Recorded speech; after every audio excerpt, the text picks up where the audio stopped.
welcome to season 2 of Fractional CMOs and the 90-Day Win. I'm Dean Way. This season, we're going to talk through scenarios that companies and these CMOs experience to share lessons and tips on how to get the most out of a fractional CMO that you've hired. So, hi, Michael. Just going to say hi real quick. Okay. So, Michael, the premise of the entire podcast is a hypothetical 1-year engagement for a fractional CMO. Okay. And we're going to talk about the first 90 days. And so what problem do you, with your clients, what problem do you normally see? Yep. Or what problem do you just go looking for? Because you know it's going to be there. Yep. Starting on day 1 in that first 90-day period. And as a add on to that, tell the audience a little bit about yourself. Yeah. Hey, everybody. Michael Becker. I am a soon-to-be author, book launching end of March called Content Capitalist. I'm a 10-year technology/software marketing veteran. Most of the companies that I've served have been larger, more matrixed enterprises that have operations across the globe. I've also served several startups in my career as well. So kind of have come from those two perspectives.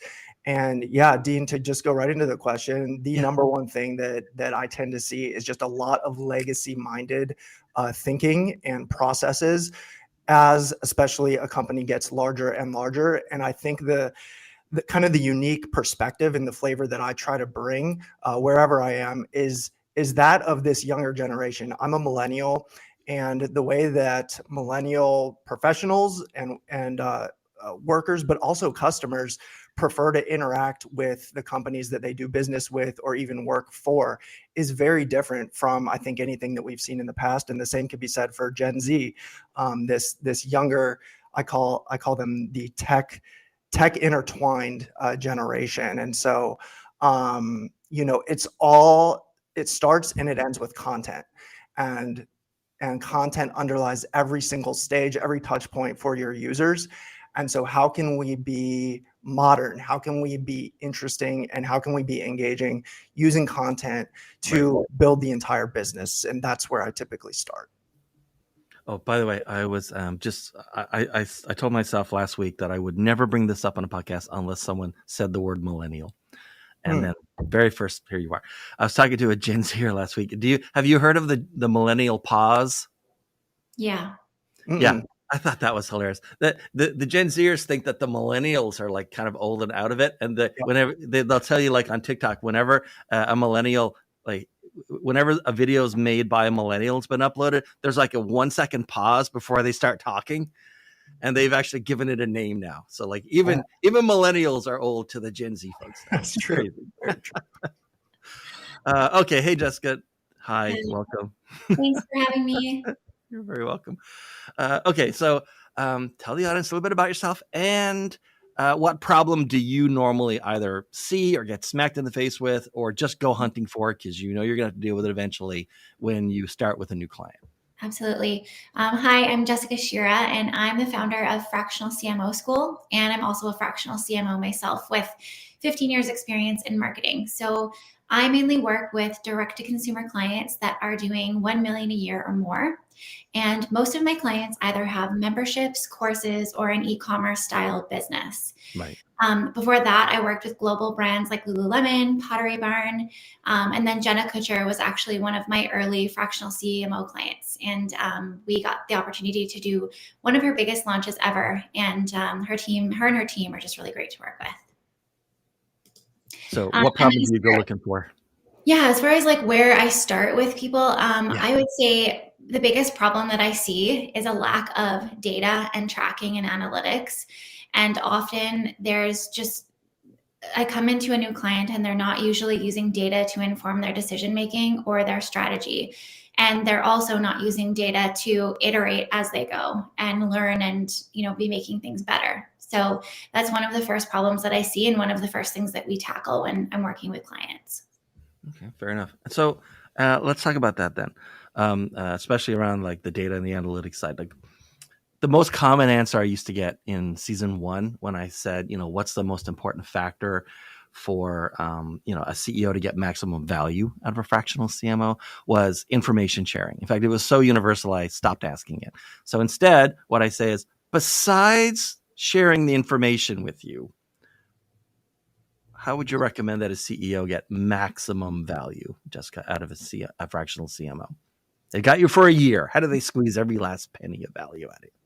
I think getting out of my way. I've had some clients hire me and then like really have a lot of hesitancy around handing the reins over with marketing, and they just can't they can't hand the strategy over, they can't hand the team over, and they're really to Michael's point, like they're stuck in like, this is how we used to do things and this is what we typically do. And sometimes if you're coming in with fresh eyes and you have these ideas, there's just this resistance and not a lot of trust. So I would say those types of clients are kind of a nightmare client, or like my non-ideal client.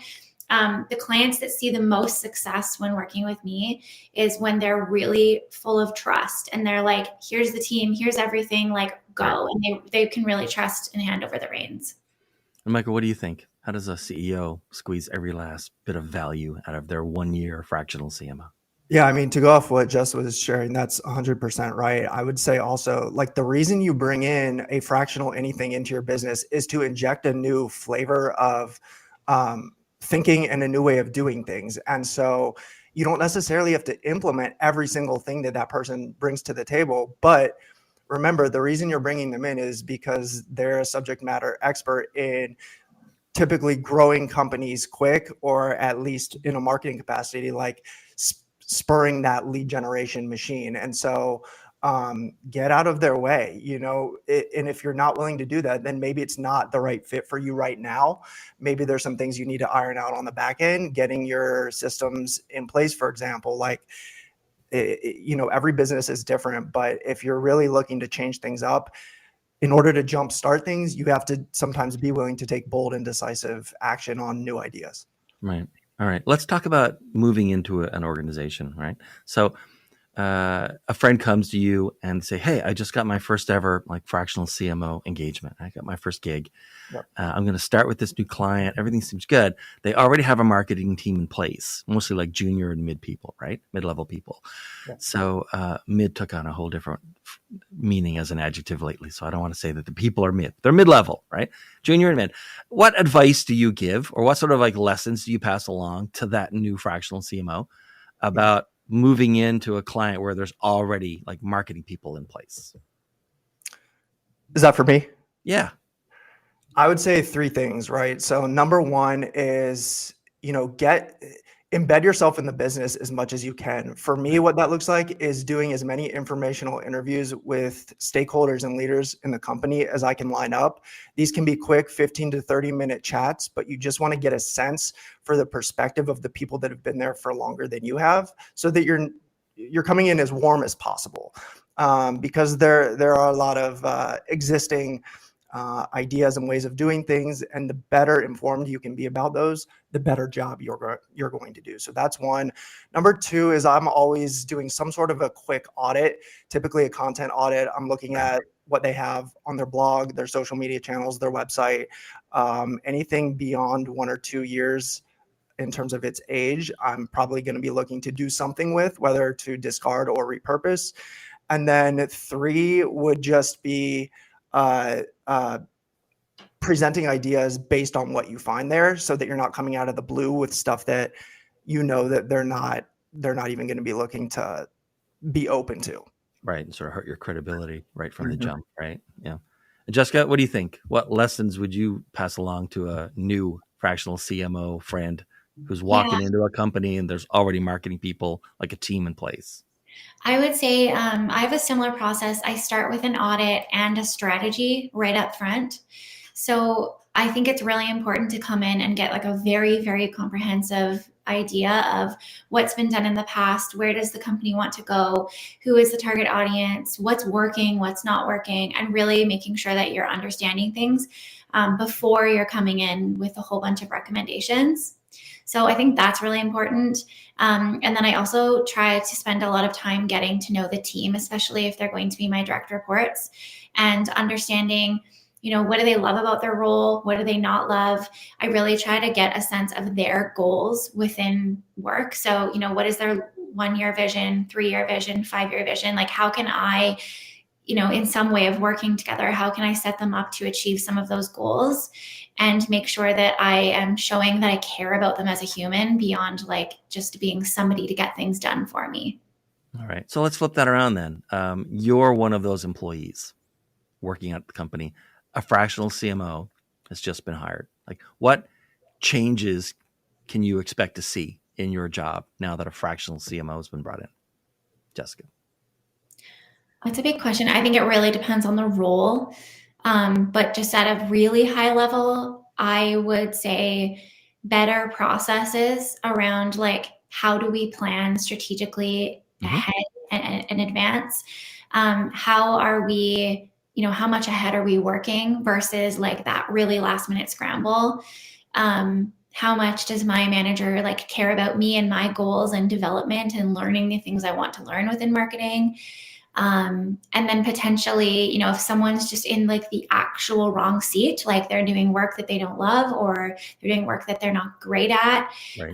I sometimes would see like big shifts to people's roles and like what their day-to-day looks like. And Michael, what do you think? As an employee, like, should I be concerned? Is there something I should keep an eye on? Is there something I could like? Is there an opportunity here that maybe some of my colleagues are not seeing, but I have an opportunity career-wise when a fractional CMO comes in? I mean, so I'll say this: I've never been an employee at a company when a fractional has come in. If I were, I would imagine I would be a little bit confused and maybe even concerned about why and how that would impact me.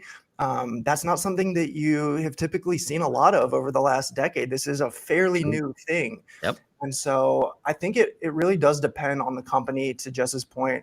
Also, the orientation of the fractional. Somebody like me, I mean, I'm younger. I'm going to look to be more hands-on and tactical. Like I said, initiating communication with the team as early and ideally as often as possible, so that they can get a sense for who I am and the change that I hope to bring.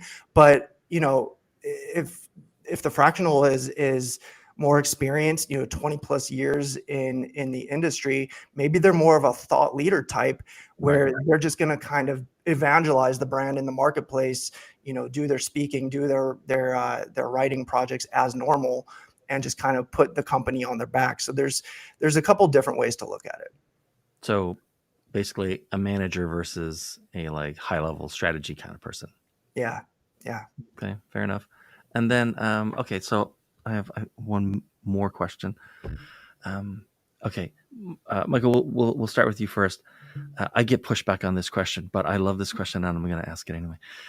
Do you think the best fractional engagements are marathons or sprints? Like, do you go in, is your preference to go in and know there's kind of an end date or a goal or a metric to hit and like you're going to go right till you get it? Or is it more of a like, you show up and like it's going to be, slow and steady wins the race. It's a long race and you get to like maybe a finish line, but it's so far away that it almost shouldn't be there. What's your preferred way? I think a good fractional is adaptive to where the company is at in terms of their growth stage. Like if it's a startup or a scale up and they're blitz scaling the market, then you need to be as quick as what the founders or the owners are wanting to be. But like I said before, if you're coming into a large enterprise matrixed company, that's 1 or 2 decades plus years old, and they're just looking to change some things up, maybe take a new market, alter their messaging or their go-to-market, well, then they're playing on a longer term timetable. So it's not going to be as pressing in terms of what you're going to do or be expected to do. Maybe they're just bringing you in to do a marketing assessment or to refine how they go to market. So again, it really depends. I don't know that I have a preference. You don't have a preference of sprint versus marathon? Mm-mm. No. So Jessica, do you have a preference? I definitely do. I think marathon because yeah. I explain to my clients that like marketing, a marketing, whoever you hire, is not a quick fix, and it's not like money in, money out. It's not just this like turning on a tap and suddenly your company's making millions. Exactly. And I always try to explain to them, like, it's not that easy. If it was, everybody would be millionaires. And that I really view marketing as a science, and it's all about like, okay, we're going to gather all of the information that we know and put a strategy together. And within that strategy are some hypotheses based on, what we know and the information we've gathered. We're trying to, pull those together based on our best educated guess. But at the end of the day, they are guesses. We're going out and saying, okay, we think that this is the best path forward based on my experience, based on what the data is telling us, based on the market, but we're going to try this because there's all of these other ingredients that are anomalies, like the brand, actually the brand positioning, the product, all of the pieces. So Sure. we try these things, we see, did it work the way we thought it did? If yes, do more of that. If no, like, let's dig into the data and see what actually went wrong and where we could improve for next time. So I like to position the fractional CMO position and marketing in general as something that is like long-term and ongoing, and something you always want to be iterating and improving on. Yeah, fair enough. Okay, so Jessica, who should be reaching out to contact you, and how should they do it?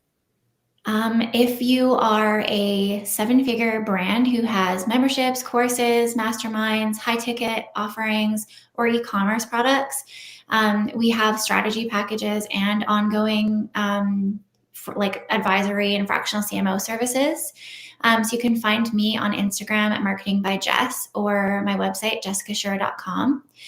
Or if you're a marketer who's looking to either start or grow your fractional CMO business, I have a program called Fractional CMO School, where I'm training literally everything, how I started my business and grew it to 6 figures in 6 months. And I'm not leaving anything unturned. Like, everything, all of the behind the scenes process of my business is in this program. All right, and Michael, who should be reaching out to you, and how should they do it? Yeah, so I'm just a one-man business. Unlike Jess, don't have an agency or a large company. It's just me.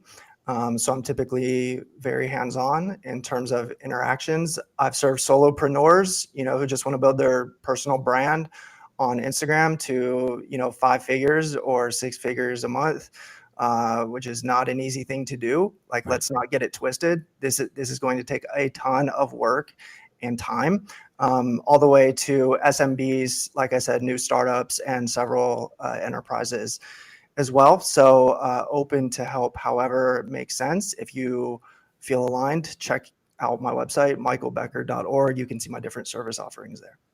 All right, and I'm Dean, like always, winstonwrights.com. And thank you, Jessica, and thank you, Michael. Any last words do you want to put out to the world before I click off the or keep recording button? Thanks for having me. Appreciate You're it. very welcome. And I'll just end with, I've got my book, Content Capitalist, dropping end of March. So also check that out on my website. Sounds good. All right. Thanks, folks. Thanks, everyone. See you next.